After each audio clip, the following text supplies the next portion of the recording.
destruía, sino que casi cultivaba sus obras, ¿sabes? Hacía que la piedra, el hierro y la cerámica florecieran como si tuvieran vida propia.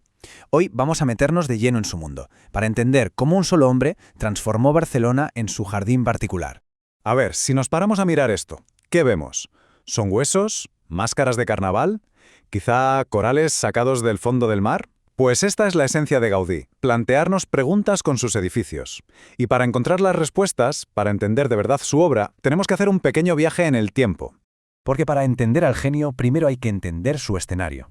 Nos vamos a la Barcelona de finales del siglo XIX, una ciudad que estaba literalmente en plena ebullición. La revolución industrial había cambiado la ciudad por completo. Estaba llena de fábricas y con ellas había surgido una nueva clase social con muchísimo poder, la burguesía. Eran industriales, comerciantes con dinero y con unas ganas enormes de mostrar su estatus, su modernidad y sobre todo su identidad catalana a través del arte y la arquitectura. Y esa necesidad de expresarse encontró el vehículo perfecto en el modernismo.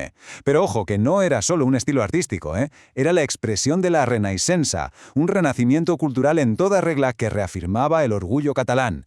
Era una forma de decir al mundo, somos modernos, sí, somos europeos, pero también somos profundamente de aquí. El modernismo hablaba un idioma completamente nuevo y fascinante.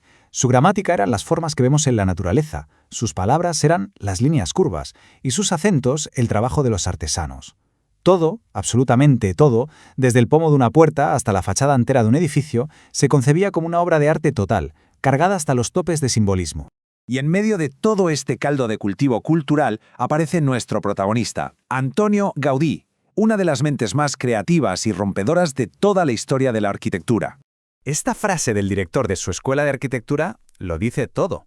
Es que desde el minuto 1, su visión era tan radical que la gente no sabía qué pensar. ¿Loco o genio? No había término medio. Y bueno, creo que el tiempo ya ha dado la respuesta, ¿no? Para entender cada uno de sus edificios, hay que saber que son la suma de las 4 fuerzas que movían su mundo. Por un lado, la arquitectura, claro. Por otro, su increíble capacidad de observar la naturaleza. Y a eso le sumamos su profundísima fe religiosa y su identidad catalana. Su obra es una mezcla perfecta de todo ello. Y aquí llegamos a la clave de todo su método. Gaudí no es que copiara la naturaleza, no, es que la entendía. Para él era como el gran libro de texto del que aprender soluciones para todo, para las estructuras, para la funcionalidad, para la belleza.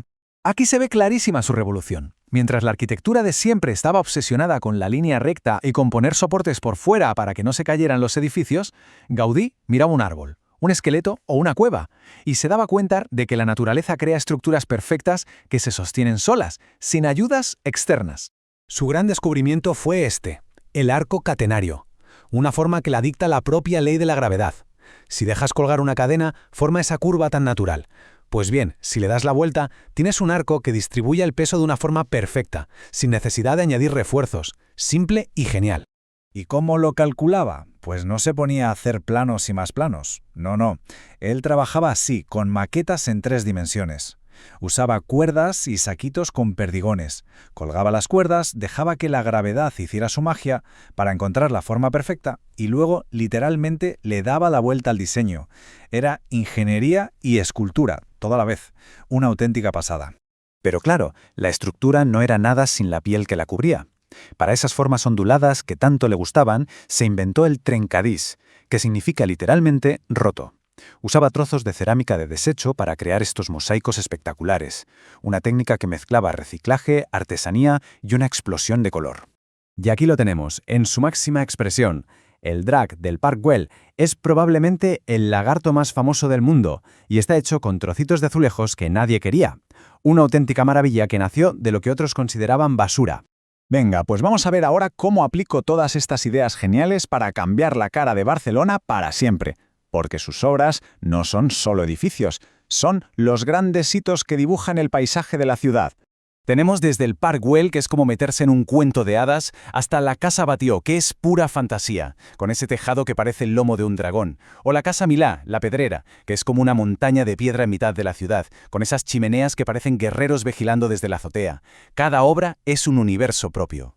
Y así llegamos a su obra cumbre, su proyecto vital, su gran obsesión, la Sagrada Familia. Le dedicó más de 40 años de su vida, y los últimos en exclusiva. Su idea era crear una Biblia en piedra, Quería que al entrar una persona se sintiera como si estuviera en un bosque inmenso, con la luz colándose entre las columnas como si fueran las hojas de los árboles. Cuando le insistían con la lentitud de las obras, él soltaba esto. Su cliente, por supuesto, era Dios. Esta frase lo resume todo: su dedicación total, su paciencia infinita y esa fe tan profunda que fue el verdadero motor de este proyecto monumental, que aún hoy sigue construyéndose. El 10 de junio de 1926, Gaudí murió de una forma trágica, atropellado por un tranvía, pero su influencia, como sus edificios, es simplemente inmortal. Si hay un número que resume el reconocimiento mundial a su genio, es este: el 7. 7 de sus creaciones son, a día de hoy, patrimonio de la humanidad, un reconocimiento universal a un estilo único que rompió todos los moldes. Al final, es que es imposible pensar en Barcelona y que no se te venga a la cabeza el nombre de Gaudí. Sus obras no son solo para turistas, son el alma de la ciudad, un museo al aire libre que sigue fascinando a todo el mundo. Y todo esto nos deja con una pregunta final, ¿no? Gaudí nos demostró que se puede construir de una forma más orgánica, más eficiente y, por qué no decirlo, muchísimo más bella, simplemente observando lo que tenemos a nuestro alrededor. Quizás su mayor lección sigue ahí, esperando a que la redescubramos del todo.